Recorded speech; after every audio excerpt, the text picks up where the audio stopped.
Hi, just wanted to talk a little bit of Wi-Fi in 6 gigahertz space. But unlike the usual story about 6 gigahertz, I'm not going to talk about the spectrum issues.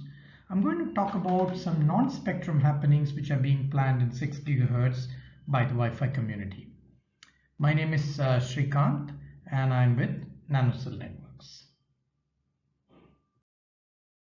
So we all know the story that 6 gigahertz is very interesting from the spectrum point of view because it adds, in some cases, upwards of about 1 gigahertz to the spectrum base of Wi-Fi.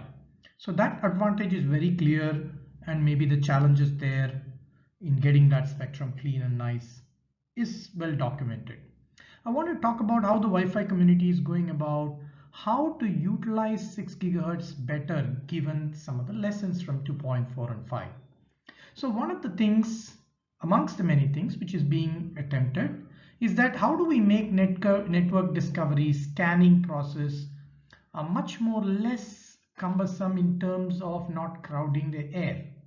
So one of the things which is being attempted is very likely we are going to have devices probably with many band support, including possibly in 6 gigahertz when it becomes available. How do we make sure that we don't crowd the air with all the probe and other traffic?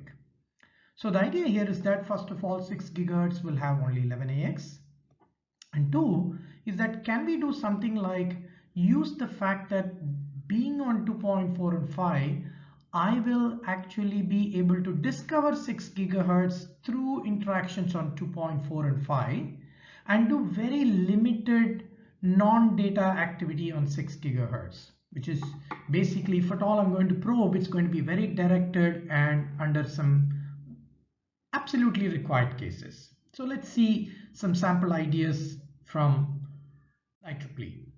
So one of the things which is being floated around, especially with respect to active scanning, where we send probes. And one of the challenges we have today in Wi-Fi is we have a lot of probing and creating a lot of probe flood.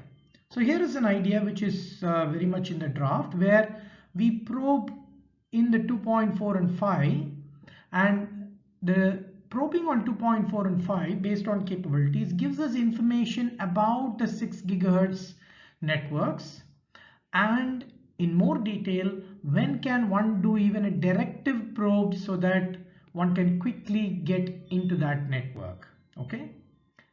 So in addition, so this would definitely, of course, limit the probing activity, which is a big nuisance in 2.4 and 5, low rate frames occupying the medium with a lot of retransmissions.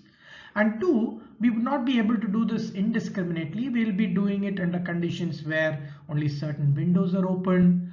We might not even have to do probing because once we go there, we might start seeing some broadcast probe responses.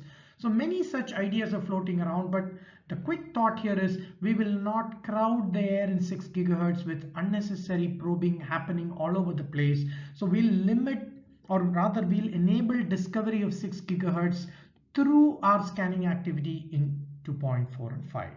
So that's a very interesting or a major new trend. So the next one which we are seeing here is that if there is only 6 gigahertz only devices, since there's a potential for a lot of channel in 6 gigahertz, can we do something about this in terms of discovery? Because we might have 60 odd channels in some worst case scenarios. Can we limit how we go about searching for an appropriate network in 6 gigahertz? And the answer is we now have a concept in the draft where we have discovery channels. So what it implies is that these channels are the only channels which need to be searched, and based on this search one could get information about Wi-Fi present on other channels through mechanisms like reduce neighbor report and so on. So this again helps a mobile or a device like a client having Wi-Fi to quickly latch on to a potential 6 gigahertz channel without having to search all over the place and take a lot of time. So this again helps in the network discovery process for 6 gigahertz.